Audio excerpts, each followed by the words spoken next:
Hello, good morning everyone. My name is Marilyn Pradilla, an agriculture student of Mindanao State University Bog Campus. For today's video, we will talk about the agriculture economics. As we all know that agriculture is the backbone of our economy. There were lots of definitions about the economics. First, definition. For economists, economics is a study of how human beings satisfy their material needs and wants from the resources available. It is according to Lepsy and Coron. Second, it is a science of choice, the science that explains the choices we make and how those choices change as we cope with scarcity. That was the second definition. And then the third definition is for businesses. Economics for businesses. It is a study of principles and policies which determine the volume of output of goods and services, level of employment, and income in the manner in which the price system functions and income is distributed. Fourth is, it is concerned with the efficient use of resources to produce product to satisfy human wants. And then, fifth, it comes from, economics comes from the Greek word oikonomia, which means management of the household. The word oikos means house and the nomos means the law. Combined it together, oikonomia. It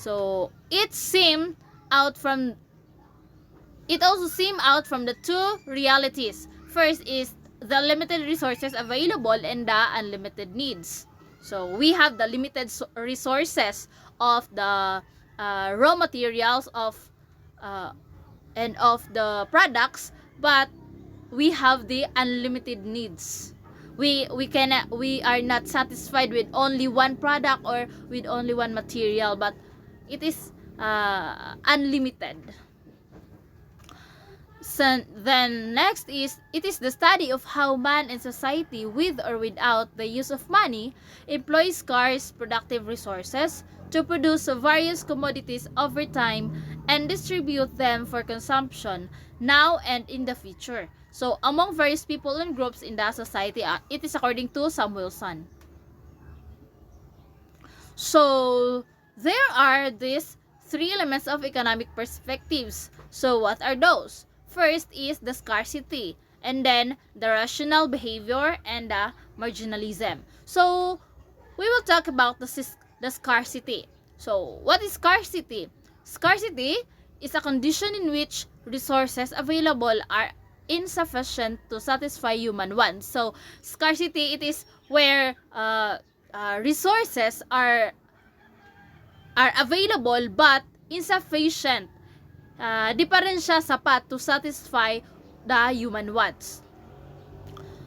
Second is the rational behavior. What is rational behavior?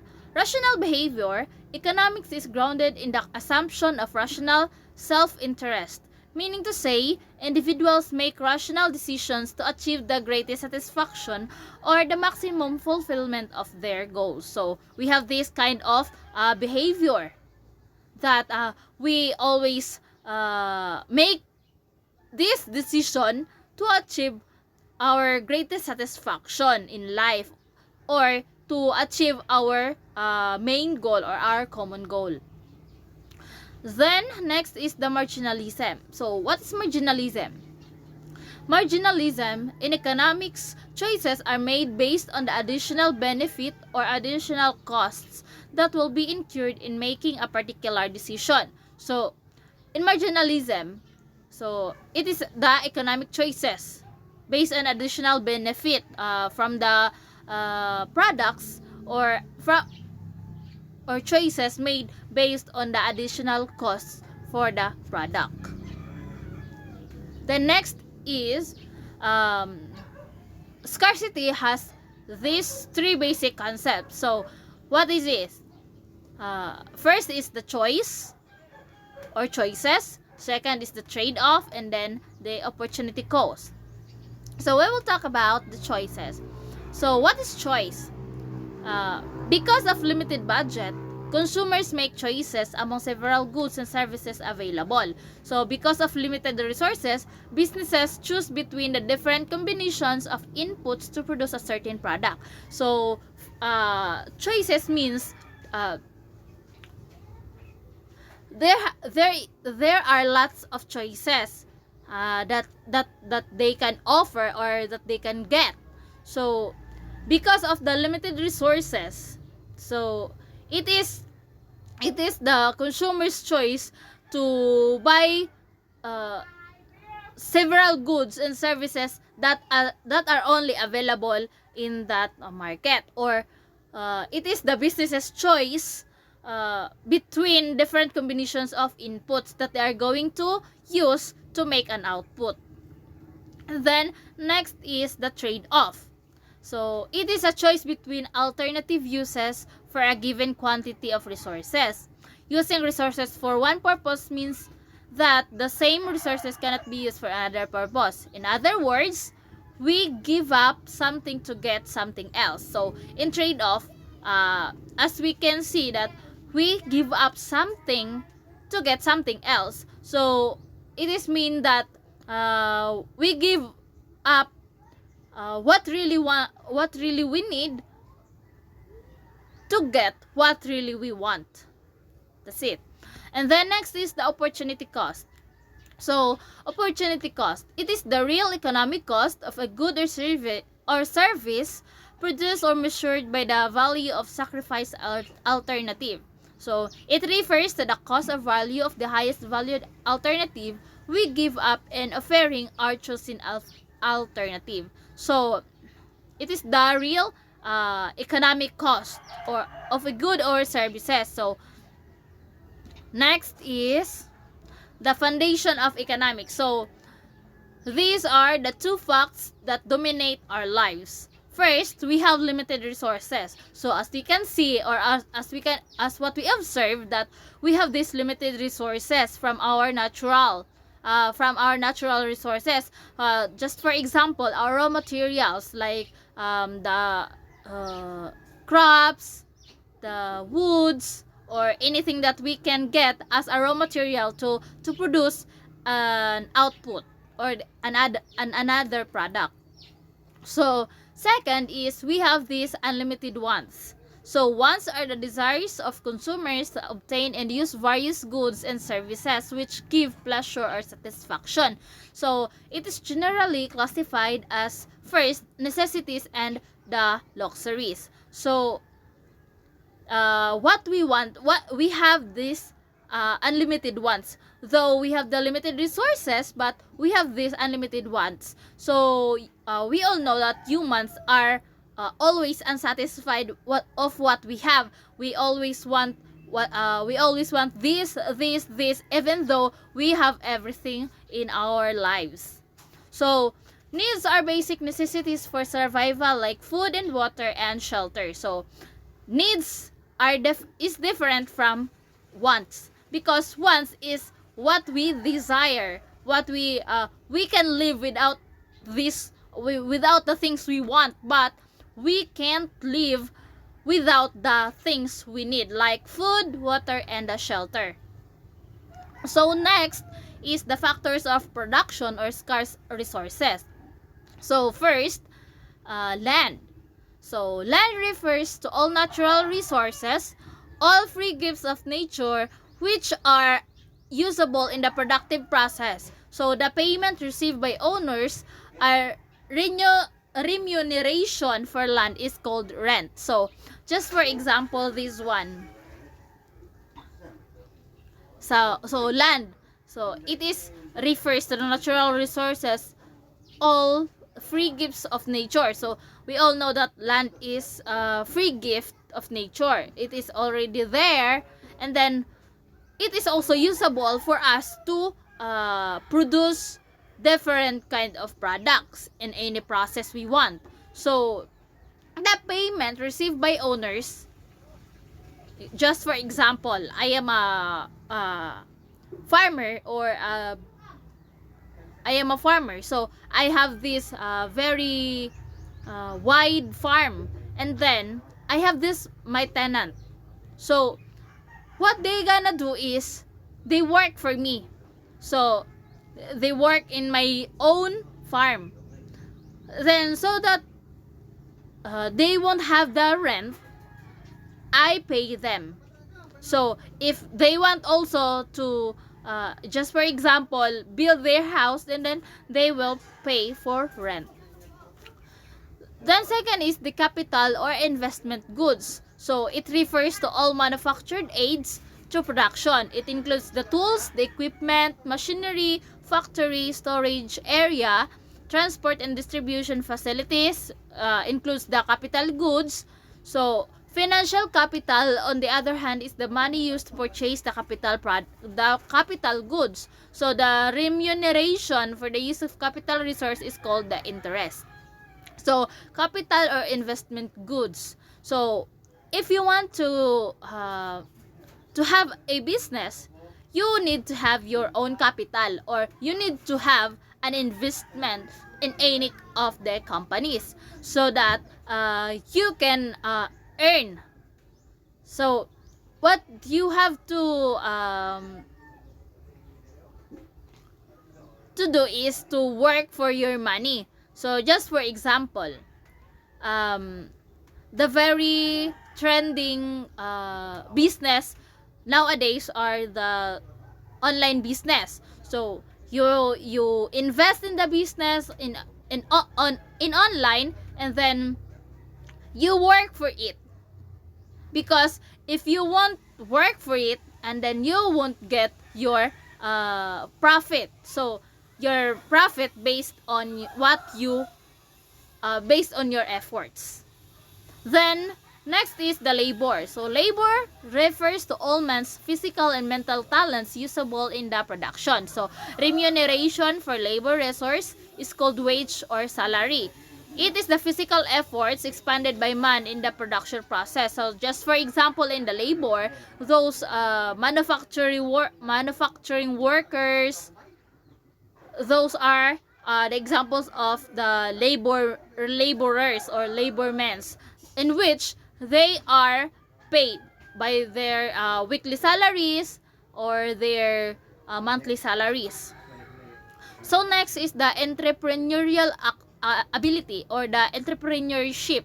So it is the resource used to combine the first three resources. So this resource takes the initiative of innovating products and bear risks. So if you are going to engage in entrepreneurship or in entrepreneurial world, you have to have this initiative mind, innovating the products, and you have to bear the risks.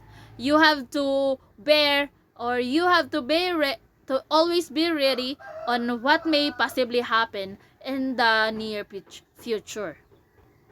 So we will go to macroeconomics. So what is macroeconomics? Macroeconomics is the study of the economy as a whole, or with the basic subdivisions or aggregates such as government, household, and business sector. So it seeks to explain average prices, total output, gross national product, gross domestic product, total employment, total income, effects of taxes, government spending, and effects of money and interest rates and government budget deficit. So next is the agricultural economics.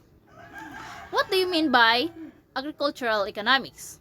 So it is an applied science primarily concerned with the solution of economic problems in agriculture.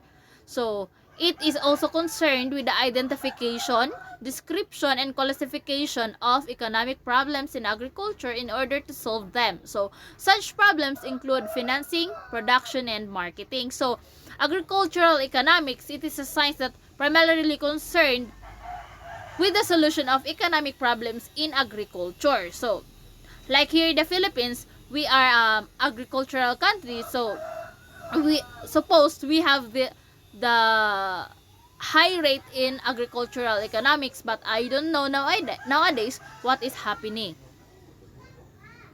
So next is the positive and normative economics.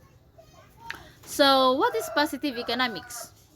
Positive economics deals with what the economy is actually like. So, it focuses on facts and avoid value judgment. It tries to establish scientific statement about economic behavior. It is concerned with what is. It describes the situation as it is. So, positive economics deals with the economy as actually like in a good way or in a positive way, no, to avoid judgment and establish a scientific statement about the economic behavior of what are or who are. That was the questions that describes the situation. So next is the normative economics. So normative economics deals with value judgments about what the economy should be like or what a particular policy actions should be like or should be recommended. So as often called policy economics, it embodies subjective feelings about what ought to be. So normative is different from positive. So as we can see that positive, it deals with the economy and it focuses on facts and avoid value judgment. But the normative economics, it deals with value judgment about what economy should be like and or what particular policy actions should be like or should be recommended. So next is the economic system. So we will talk about the economic system. So first is the traditional or subsistence economy. So this is the earliest form of economic system. All economic activities in the system are accomplished outside the market. Each family takes care of its own economic needs. No money, banking activities, and trade. Only barter system is practiced as a form of exchange or trade. So tradition decides what the people do for a living and how their work will be performed. So as we observe before or as we can remember, kung natatandaan nyo pa at naaabutan nyo pa yung panahon kung saan nagbabarter ng mga products yung mga tao in the market.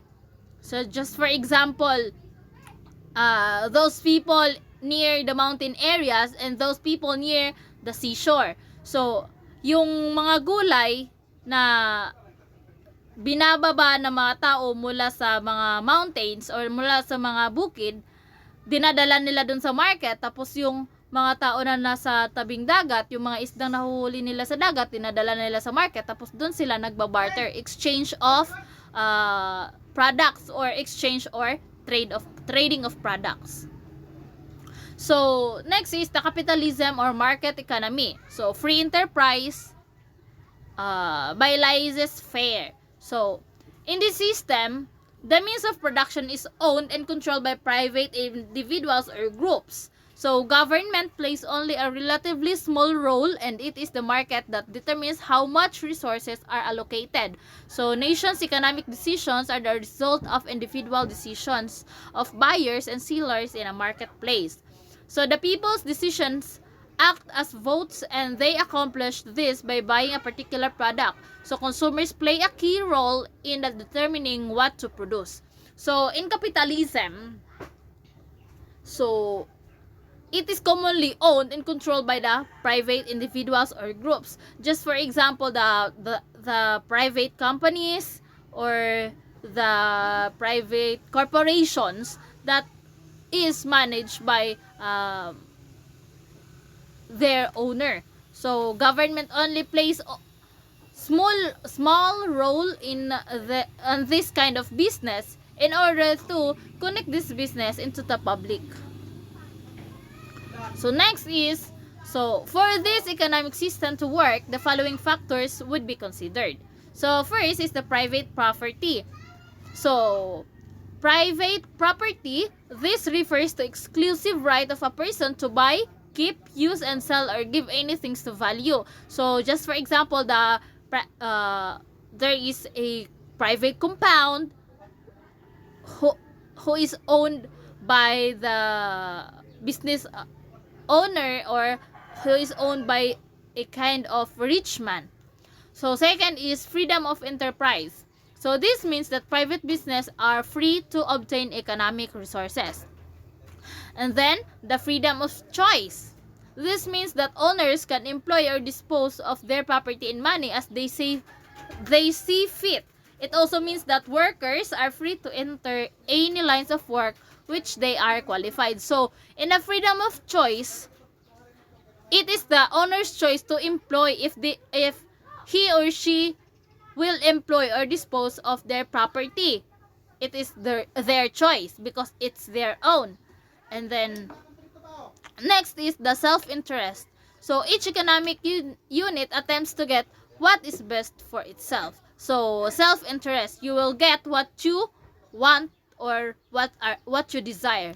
Then the competition. So competition, as we all know, in the market there is this competition.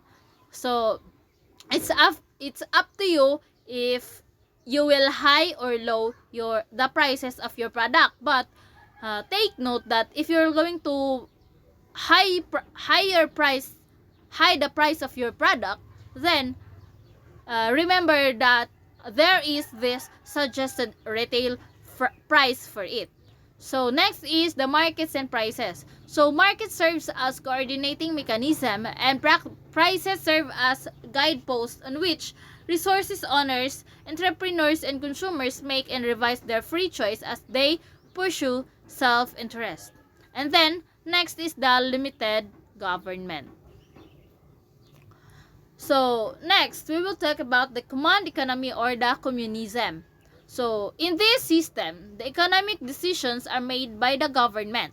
No person may independently decide to open or run a business. So this system is also known as socialist or authoritarian or centralized economy. So the factors of production are owned by the government. So example, in China, so their production are owned by their government. Next is the socialism.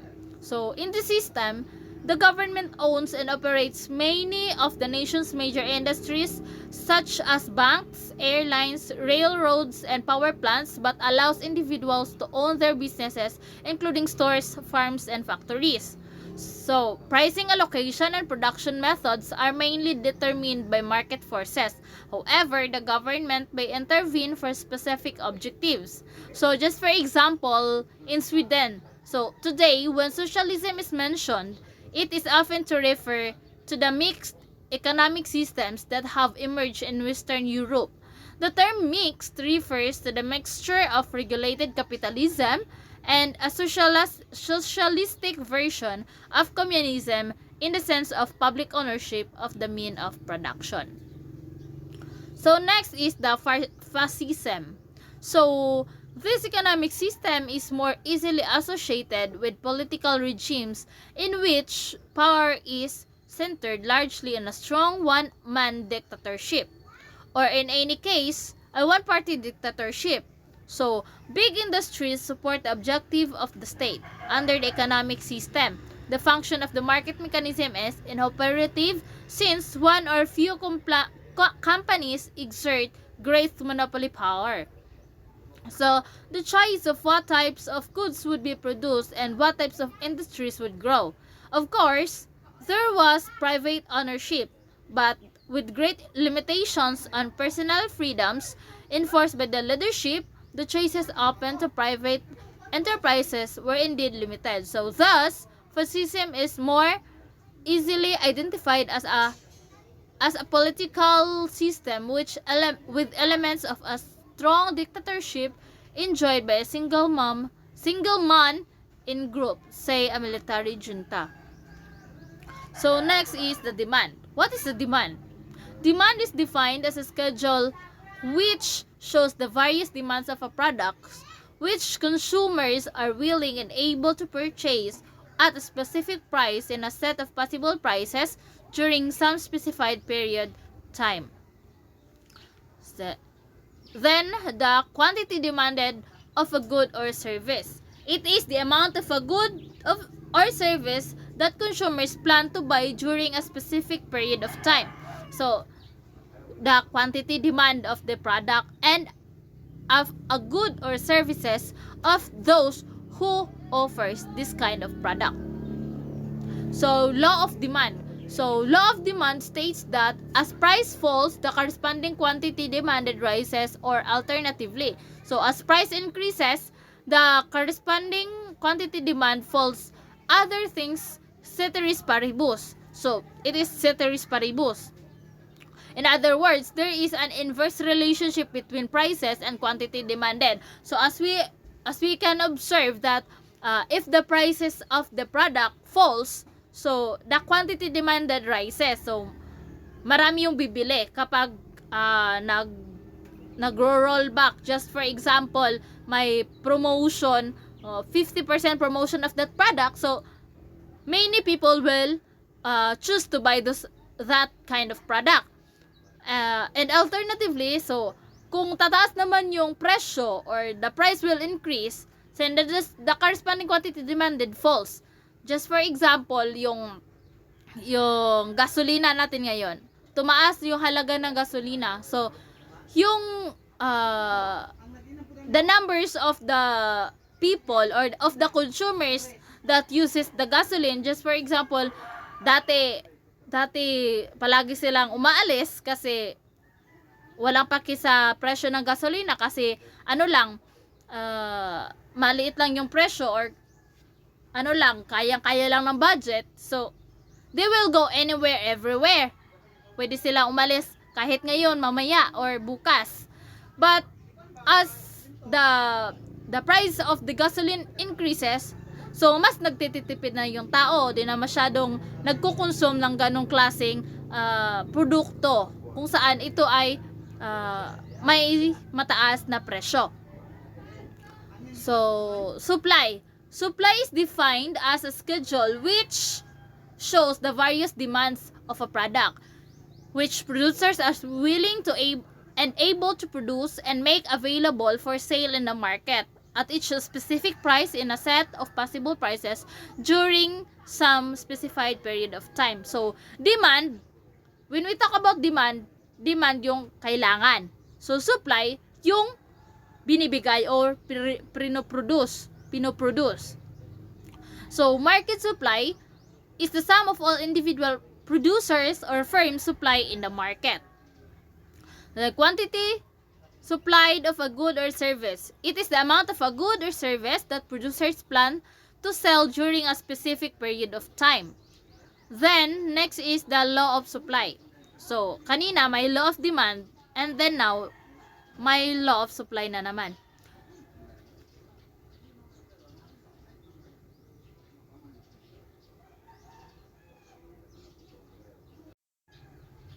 So, law of supply.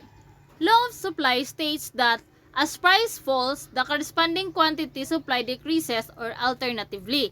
So, as price increases, the corresponding quantity supplied increases. Other things, ceteris paribus. In other words, there is a direct relationship between the prices and the quantity supplied. So, kanina, yung law of demand, kapag marami yung demand, tumataas yung prices. Kapag bumababa yung price, tumataas yung demand. Dito sa law of supply, kapag bumababa yung presyo, so the corresponding quality, yung supply din bumababa. Kapag ang presyo tumataas din yung supply ng produkto. So, next is the equilibrium. So, market equilibrium quantity refers to the quantity where quantity supplied and quantity demanded are equal. So, dito natin makikita yung the equality between the quantity supplied and then the quantity demand. And then, market equilibrium price refers to the price where quantity supplied and quantity demand are equal. It is the price that clears the market in mathematical equation.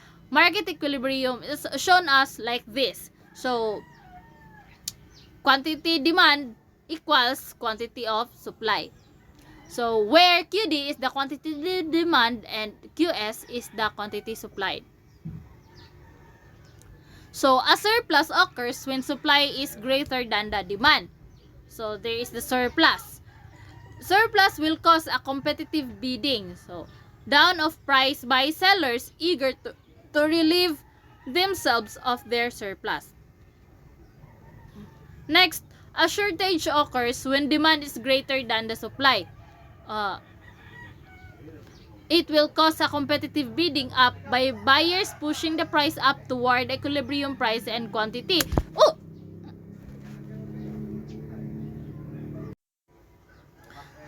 So, next is microeconomics.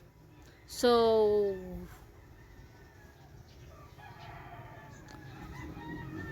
utility or cardinal approach.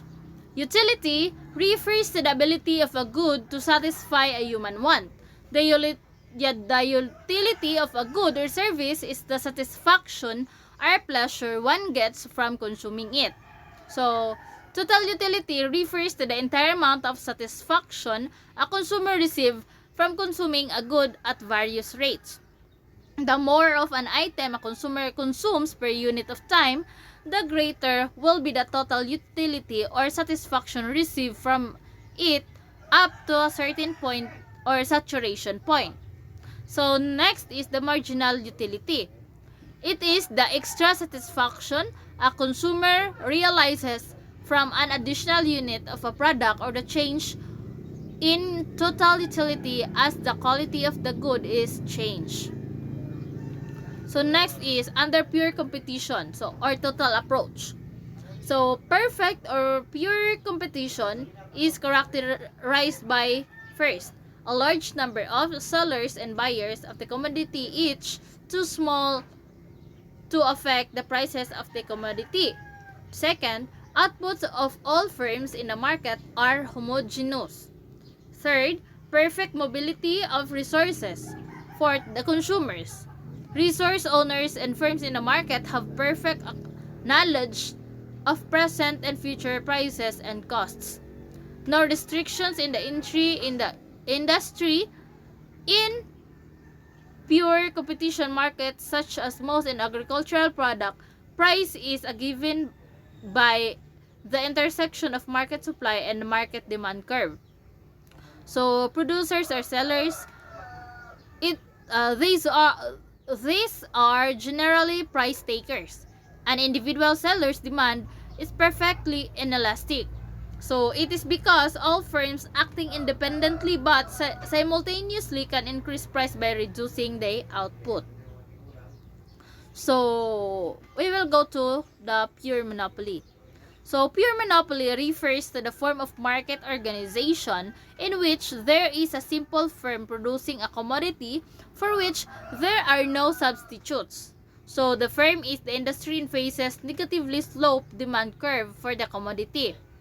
The demand curve at the monopolist equals the market demand curve. So as a result, if the monopolist wants to sell more of the commodity, he must lower his price.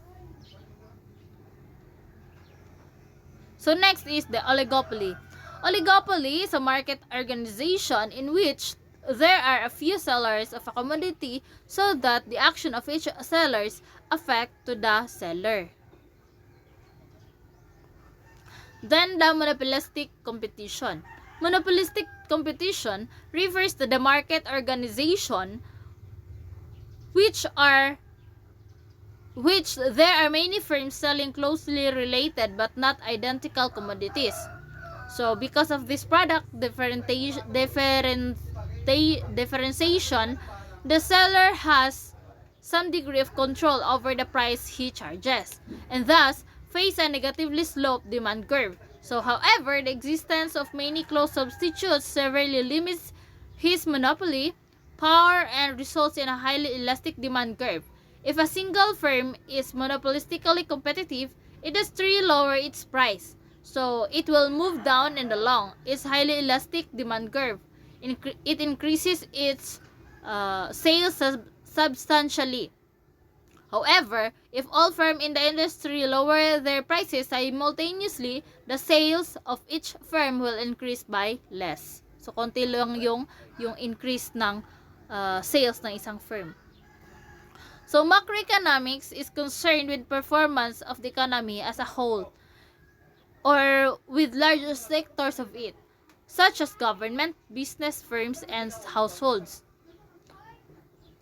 So, macroeconomics attempts to explain why the economy's total output of goods and services fluctuates over time, giving time to the business cycle and its accompanying upward and downward movements of the unemployment and inflation rates. So, components of the macroeconomy. So, first is the private sector, household, and firms.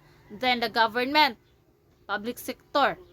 Then, rest of the world, international sector. So, the private sector or the household and the firms. So, most of the private sectors are managed by the family.